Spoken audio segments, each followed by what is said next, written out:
and gentlemen, and welcome to today's webinar. The Clayco Group webinar series title for February is Online Selling in China. China has a huge and growing number of consumers that are willing to shop online now. Starting from a low base a decade ago, people are increasingly willing to buy clothes, electronics, books, food, all from websites. And there are platform websites, notably Taobao and Tmall, that have played a prominent role in boosting online consumption, as well as payments application systems such as Alipay, which have reduced fears amongst buyers to purchase things online.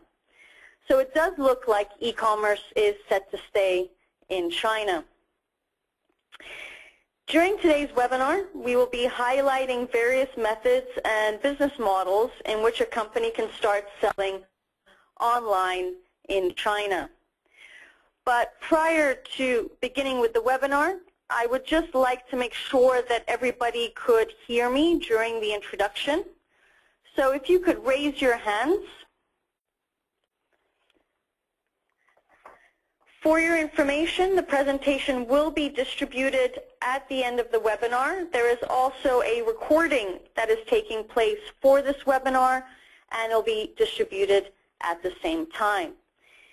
If you do have any questions, then please do not be shy. Please put them inside the questions section in the panel.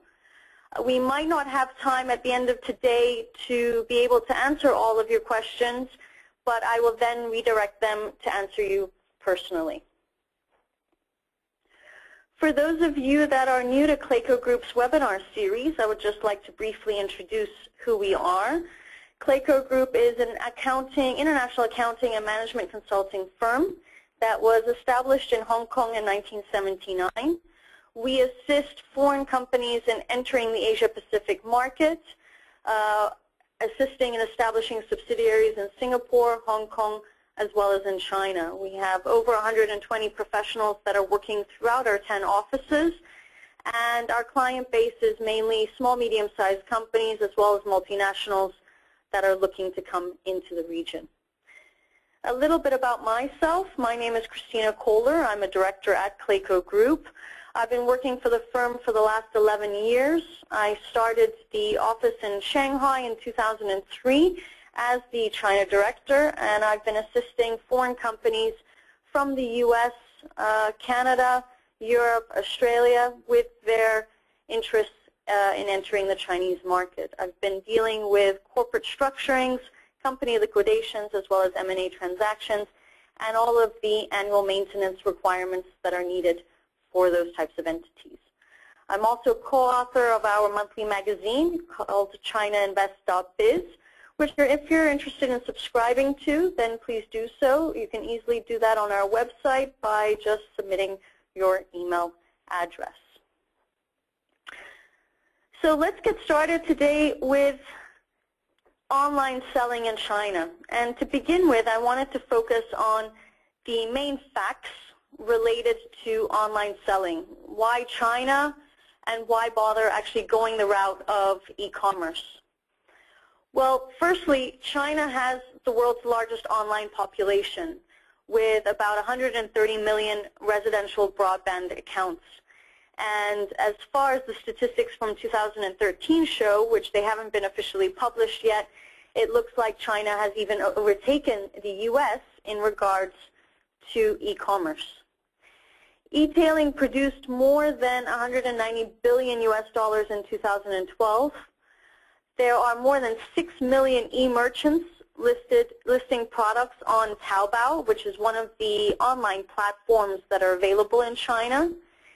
Singles Day, which is the equivalent of Valentine's Day, which is on the 11th of November, generated 4 billion US dollars in online sales, surpassing Cyber Monday in the US, which is just a phenomenal amount. The broadband penetration currently in China is only at 30%, so there's definitely room for expansion in that regard and obtaining, obviously, more broadband accounts and increasing the online population. Online sales is predicted to reach $650 billion US dollars by 2020. And one thing that I will mention later on in the presentation is that in the Tier 4 cities, the average online shopper spends approximately 27% of their disposable income through e-tailing. So what does this all show us? Well, in brief, it shows us that China is the largest market in terms of e-commerce and online selling. It's the fastest growing market that's available right now. It has extremely low penetration, which basically means that there's room for additional growth. And the Chinese government is supporting the e-commerce sector and what people are able to do. So what are the key things about what to sell into China? And this is obviously an important factor, especially when companies are starting out and they need to do their market research, whether their product will be attractive or not for consumers in China.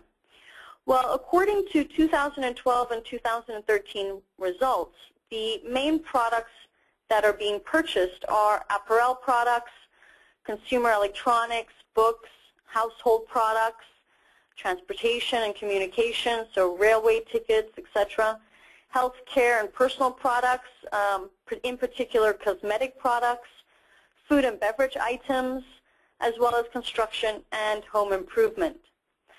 I've listed here also a small case study that I would like to reflect upon on how important it is for people to do market research in China related to their products. Anything can be sold in the Chinese market as long as you can market it properly and consumers are aware of your brands. In 2013, during the months of June, July, and August, there was a tremendous heat wave, particularly in East and Southern China. And Taobao and Suning, which are two online platforms, they created a statistic on what were the most hot-selling items available during that period. So firstly, because of the heat increase, people were not willing to go to restaurants or go to supermarkets. So there was a 50% increase month on home delivery services, both for supermarket shopping and meals. In addition to that, it is known in China that bamboo mats decrease heat and make temperatures cooler. As such, there was an increase of 1.7 times in July of that in June. Electric fans went up by 2.5 times in July as that of June, and mosquito nets went up by 50% as well. So just looking at some of these items, you can see that there is great potential, but a lot of items are also based on seasonality, weather temperatures, and things like that. During that period also, air conditioners, fans, refrigerators, all had a between 40 to 80% increase on the Suning platform, to give you an idea. When you're relating it to healthcare and personal products, sunblock cream also increased tremendously. So again, make sure you do your market research when you come into the market, that you know how to market your products, how to make consumers aware of your brand, and make sure that you pick up your marketing during periods of seasonality if it is associated with that product. Who is buying online?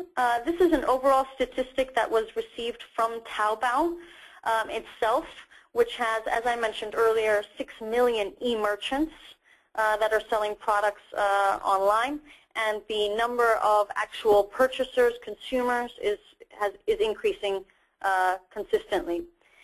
So nearly 60% of Taobao shoppers are between the ages of 25 and 35 years old. They come from urban areas and have a monthly income on average of around 5,000 RMB. They are usually students, white-collar staff, self-employed freelancers, professional technicians.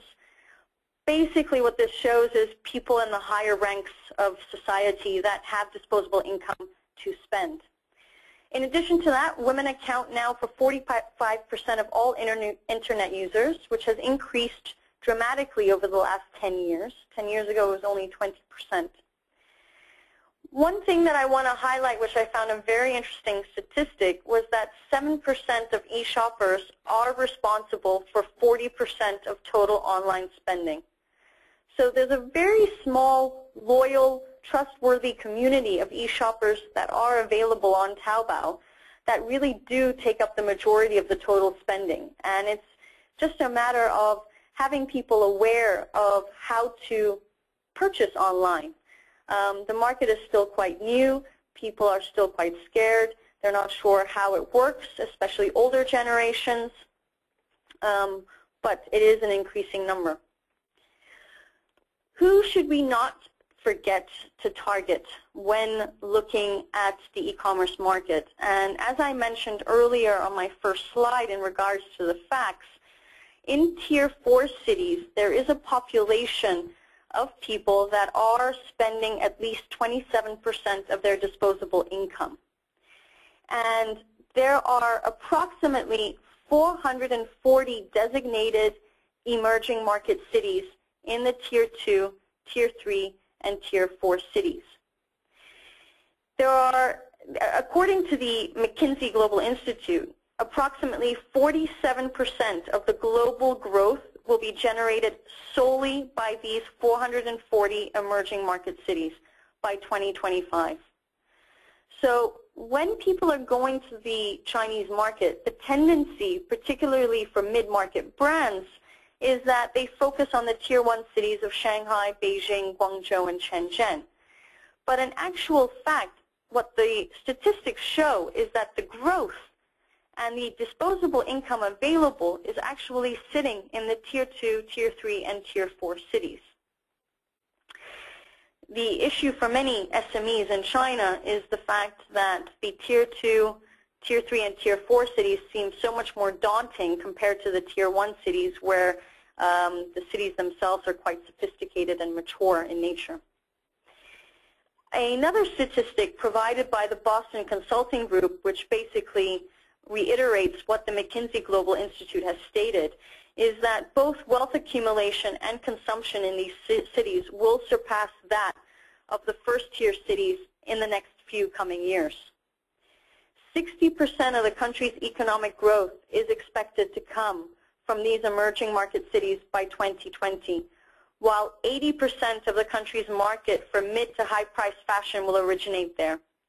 So you also have to understand that for very high-end fashion brands like the Pradas, the Louis Vuittons, the Burberrys, etc., these brands have always started off by having retail facilities as well as online platforms in the Tier 1 cities of Shanghai, Beijing, Guangzhou, Shenzhen. Naturally, they're expanding initially to the Tier 2 cities, Ningbo, Hangzhou, Wuxi, Wuhan, etc., but they're definitely not located in the Tier 3 and Tier 4 cities. And the only way really for people in those cities to get access to those brands is through online platforms. And that's the same concept that one has to take for mid-market brands. You're not going to expand straight away into all cities within China. Expansion has to be done slowly and carefully, and as such, a great way to do that is through e-commerce platforms which can be centralized in one location, having distribution points throughout the country, but giving access to the entire market to your product group. Who stays away from online shopping? Well, this is also a key point to remember. And as I said earlier, there's only penetration for 30%, or there's only 30% of broadband accounts that are open compared to the entire market that's actually available. So who's not yet online? Well, generally people who want to see a product and need a product, they will actually physically go to the retail stores to test the product out. And I can say that generally that comes with consumer products, buying books, etc. People who are also very worried about after-sales service, this is something that people don't realize, is that the Chinese are very picky in regards to their after-sales service options. If the service is not in Chinese, if they cannot return goods, if they don't understand what the warranty practice is, they won't buy from you. In addition to that, prior to when Alipay was available, online payment systems were actually completely complicated, and you needed to have Chinese debit cards, credit cards, etc. to be able to purchase online. This has now changed with the fact that Alipay is now available, and there was recently an article which stated that Alipay is now the largest online payment provider in the world. They've revolutionized the entire e-commerce system in China. And finally, one key point again to remember is that there are many Chinese out there, especially when you're not looking at white-collar workers, that don't have a debit or credit card. They may not even have a bank account.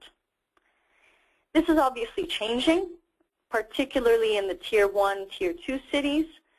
But when you're looking at the Tier 3, Tier 4 cities, there are still a lot of people without bank accounts. And this is, again, it's changing in a very fast way, at a very fast pace. But there's still this target group of blue-collar workers that are getting paid in cash. And I do believe that over the next few years, this will again change dramatically. So besides point one, which is really an individualistic preference, all other points are dramatically improving and are being simplified, and companies are focusing on these aspects in order to provide better service to customers.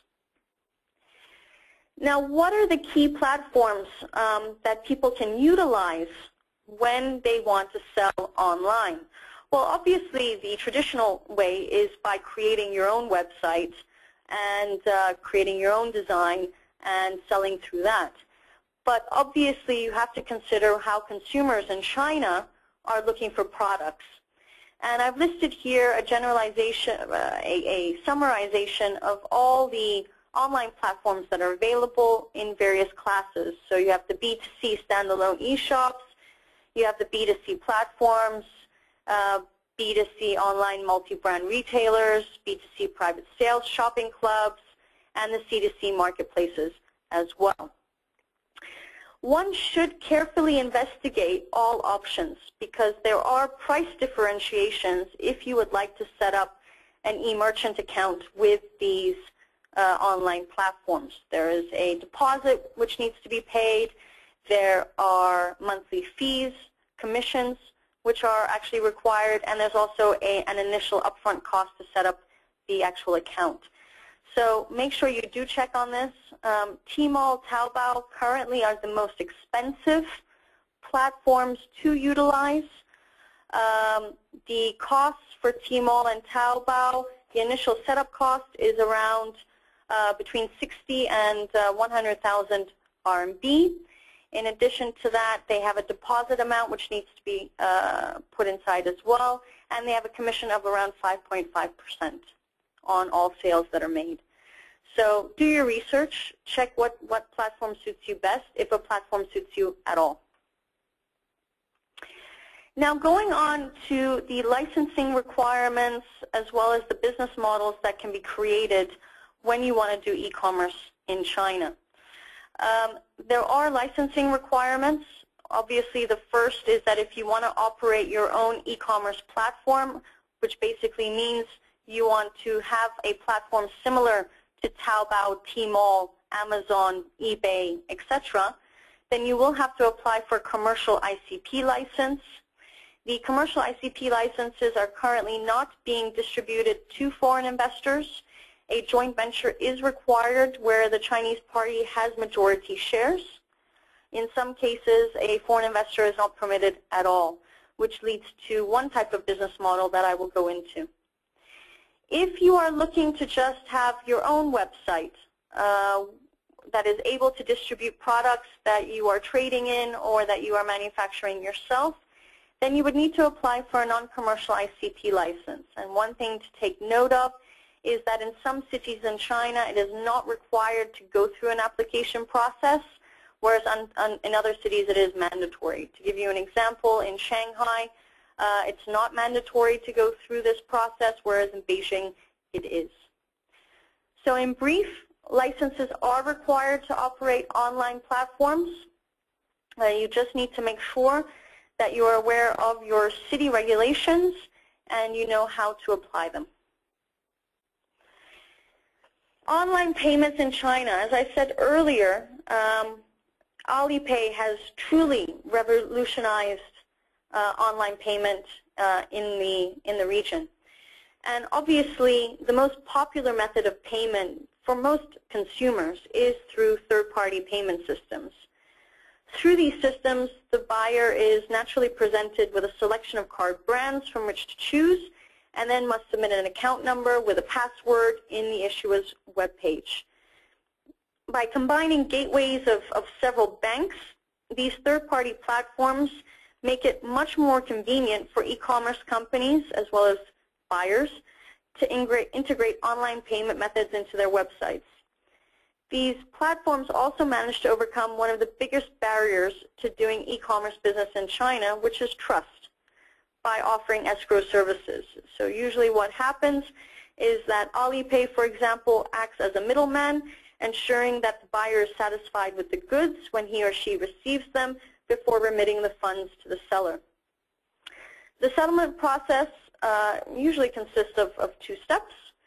There's an interbank credit transfer from the consumer's account to the third-party provider like Alipay, and a credit transfer from the third-party provider, Alipay, to the seller's account, probably deducting then a commission in between.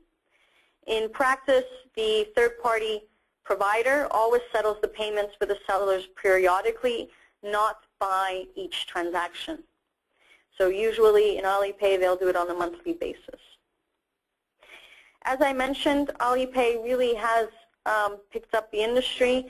They make the process extremely simple by giving an easy way to download and install the applications onto your own website. Fees charged by Alipay obviously depend on the amount transacted in a year, and it's based on a sliding scale. So obviously the more transactions you have, the lower the charges incurred through Alipay. Logistics is another issue that is greatly talked about when dealing with e-commerce. The logistics industry, in my opinion, is still very much in the early stages of development in China. Late deliveries, damaged and lost parcels, negative attitudes from delivery people, poor return procedures, these are all extremely common in China. Maybe less so in the Tier 1 cities, but in the Tier 2, Tier 3, and Tier 4 cities, it still happens. And obviously the underdevelopment in those regions is one of the bottlenecks in the expansion growth of the e-commerce industry in China. There are many companies that are available to deal with the courier services. You have Chinese companies that have very large networks. The most famous one in Shanghai is EMS, but you also have Xuanfeng, Yuantong, etc. They have a great spread over the country, but naturally the services are less added value. And they don't necessarily offer scheduled returns or exchanges or cash on delivery, which can still be considered quite a popular payment method. At a more citywide network, you do have companies like FedEx and TNT that obviously give you the added value service of providing not only warehousing, customized delivery, but also cash on delivery services. And for many foreign e-commerce companies that are looking to come into the region, this is usually the preferred method to then also use a foreign logistics company to handle their e-commerce needs. But again, they might not have such an extensive network in China yet, and this is something that would then still need to be developed. So what business models are actually available to companies that are looking to set up in China? Well, the first is having your website outside of China. So if you are a European company, an American company that is looking to develop its e-commerce platform in China, you might just say, for ease of operation, I will utilize my website that is located outside of China. I will add a Chinese language site so that people can read it. I will contact Alipay to be able to do payment methods so that the Chinese consumers can actually make payments online. What is the downside? Well, obviously the downside by not actually creating an operation in China is that your after-sales services will be limited. Your marketing and PR will also be limited because you will be doing this from a distance. And naturally, if you don't apply for an ICP license, whether it's commercial or non-commercial, you could have the risk of being blocked in China, particularly if you have information that is sensitive to the Chinese community. Usually in China, if you do have a website in China and you are at risk of being blocked, the Chinese government will give you warning to amend your site, whereas obviously if your site is located outside, they have no way to access you to give you that information that it's eventually going to be blocked. Websites in China, for me, this is the most logical approach. One thing you need to keep in mind is that if you do want to have a .cn web domain, then you do need to register a company in China. You cannot purchase these domain names from your overseas companies.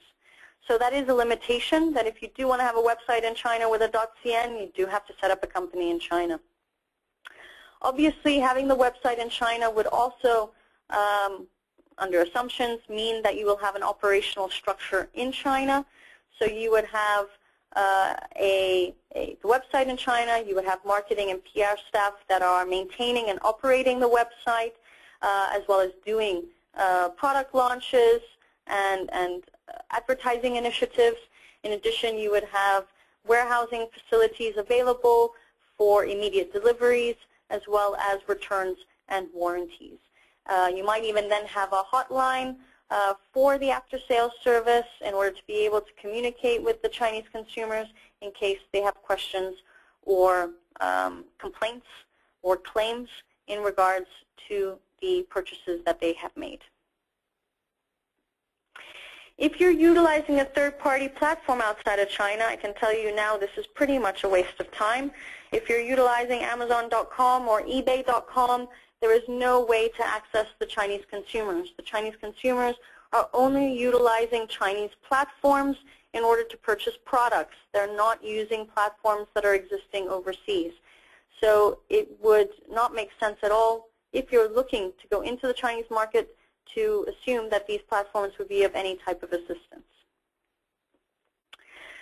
Third-party platforms in China, for me, this is the most logical approach to take when you are absolutely new to the market and you're not sure on how e-commerce actually functions.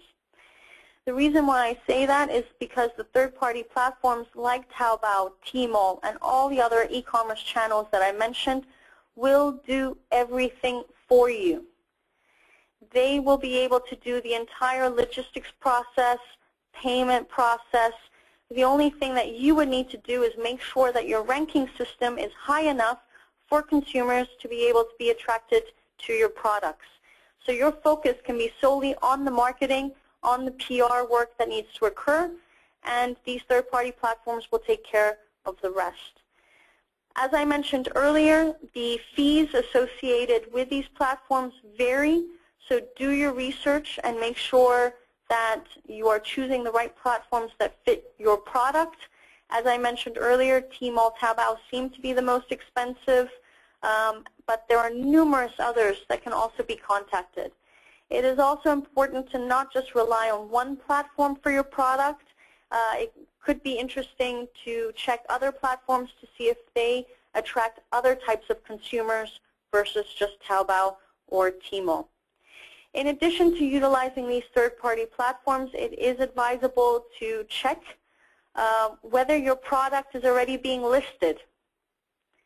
We've had cases whereby clients have found that their suppliers are selling their products on these third-party platforms already under a different brand name, in which case you do have other issues that you need to concern yourself with.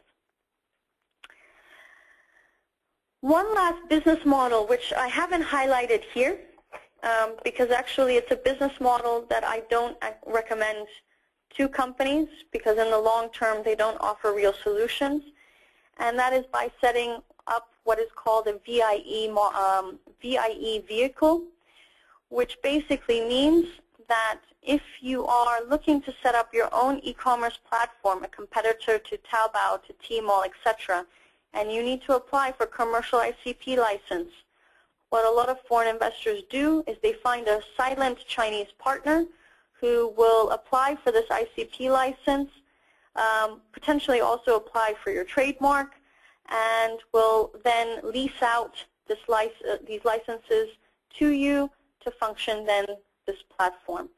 What can happen as problems in the long term is that naturally this is a marriage, and many marriages end up in divorce, and as a consequence you could have a falling out with your silent Chinese partner who refuses to sell to you the ICP license or even your trademark, which means at that point you're stuck.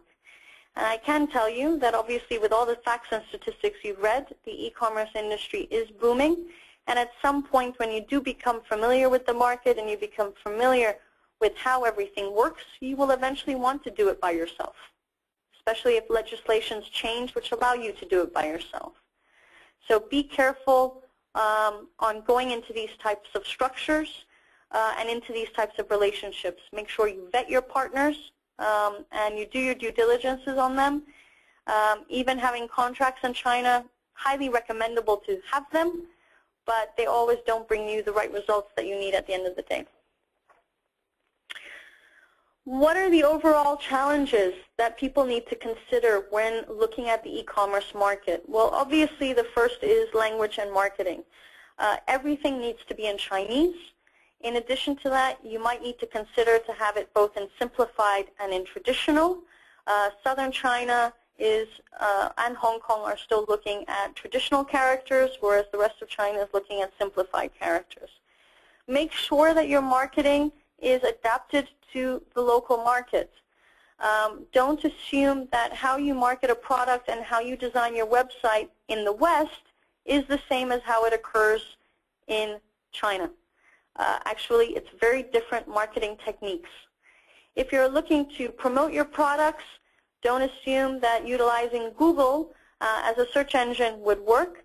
There are other Chinese platforms such as Baidu and Sina which are much, much more effective. So make sure you are aware of how to attract the Chinese consumers, and obviously this will relate to your language and your marketing. Licenses. I focused earlier on only on the ICP licenses, which is related to creating your business model for e-commerce, but you also need to consider that if you are importing products from overseas to China, you need to check whether additional licenses are required for those products. To give you an example, any type of food and beverage item requires additional licenses for importation. If you are looking to import consumer products, especially electrical ones, these need to have the 3C certification. So make sure you are fully aware of what licenses are needed and the time required to obtain them. Price sensitivity is always a factor in any market that you will go into. But remember that if your product can already be found on the Chinese market on a cheaper version or less quality version through other brands, you're obviously going to have to market and price your product competitively.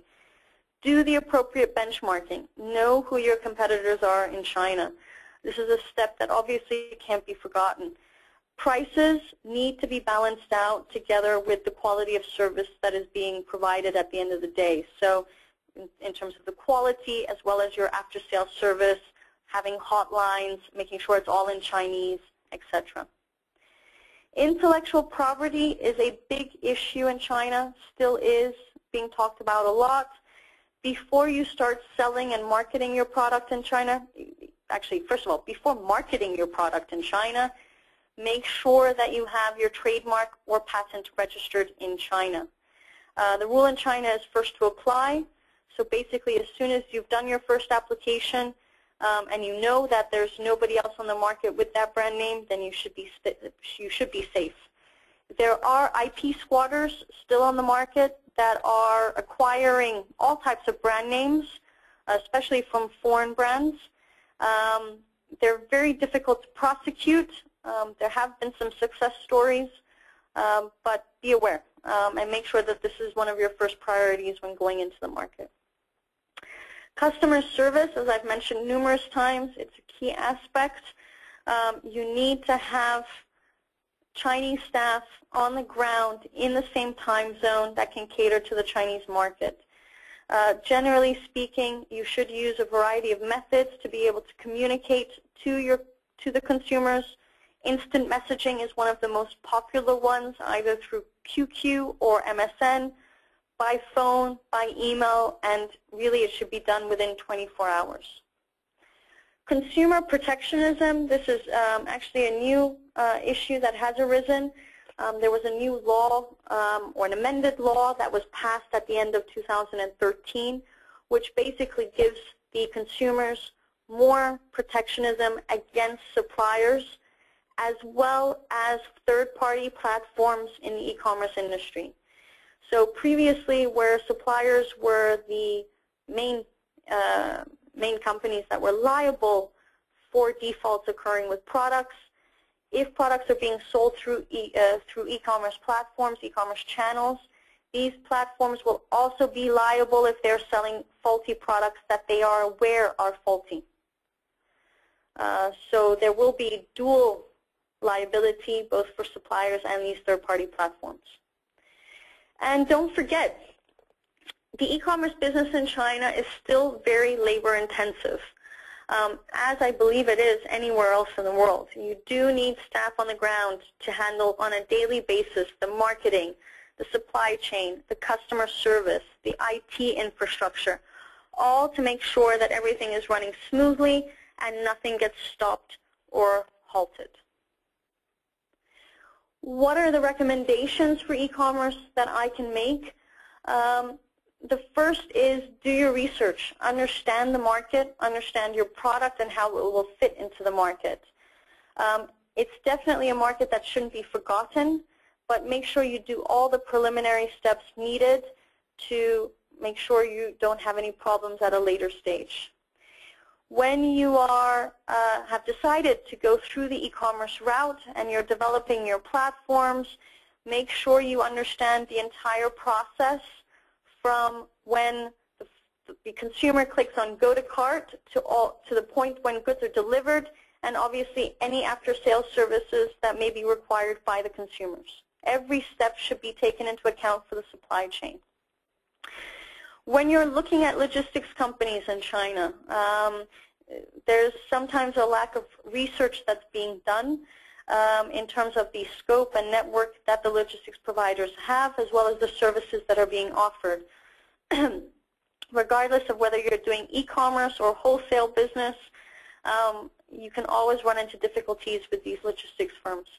To give you an example of a case, we had one client that did a very thorough analysis of about 5 to 10 logistics firms, went individually to look at the warehousing facilities that would be provided to them should they utilize their services.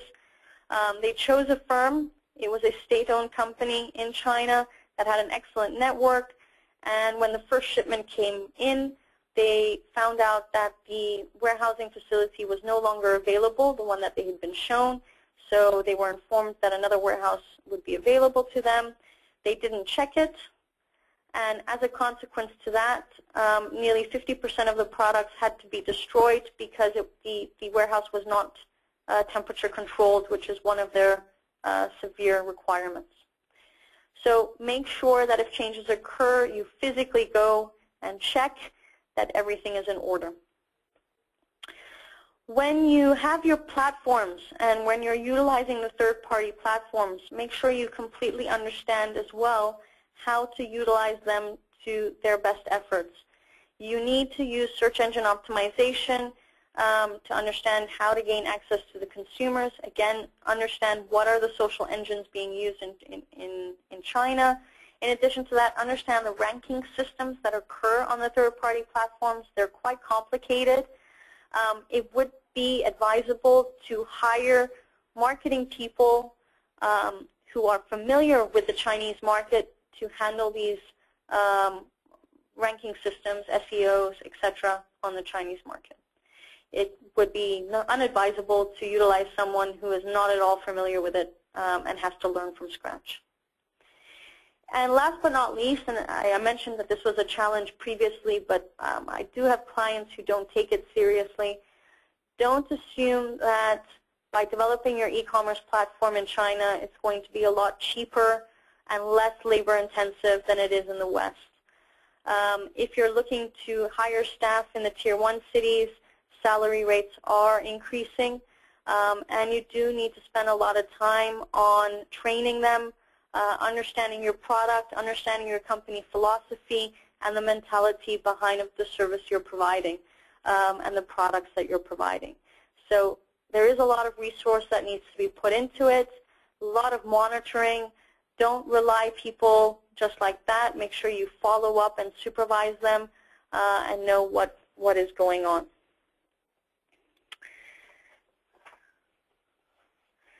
So in conclusion, I just wanted to summarize the do's and don'ts of going into the e-commerce business in China.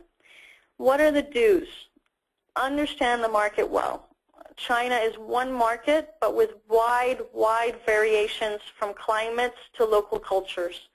It's really important to understand the market dynamics as well as the local regulations and policies. Establish a suitable business model. Don't rush into the process. So make sure you really take care and understand what business models suit you the best. Key operation tasks should be well delegated and to the right people. Make sure that you do product launches. Make sure that you are localizing your products, localizing your websites, and things like this. What are the don'ts? Well, firstly, don't overprice your products, otherwise your platform won't work. Make sure you do your benchmarking and your research on the competitors that are there. And don't rush into expansion. That's one of the key mistakes that many companies do. Sales and store counts are not the issue in China. It's really how you deliver them. And overexpanding may bring challenges in terms of human resource, training people, as well as the merchandising and the supply chain. So the do's, understand the market well and establish a suitable business model, and the don'ts, don't overprice your products and don't rush into expansion. So that's the end of today's presentation. I hope I was able to give you a solid overview of the e-commerce market and what's happening in the next year. One point I do want to mention that I hadn't mentioned earlier is that the Shanghai Free Trade Zone has a pilot program now, which does benefit e-commerce companies in terms of having distribution points and being able to import and bring in product. You still need your licenses, but it does facilitate it a little bit better. So again, do your research on where to locate your business model. So I do see that there are some questions related to the webinar. I will be answering you directly.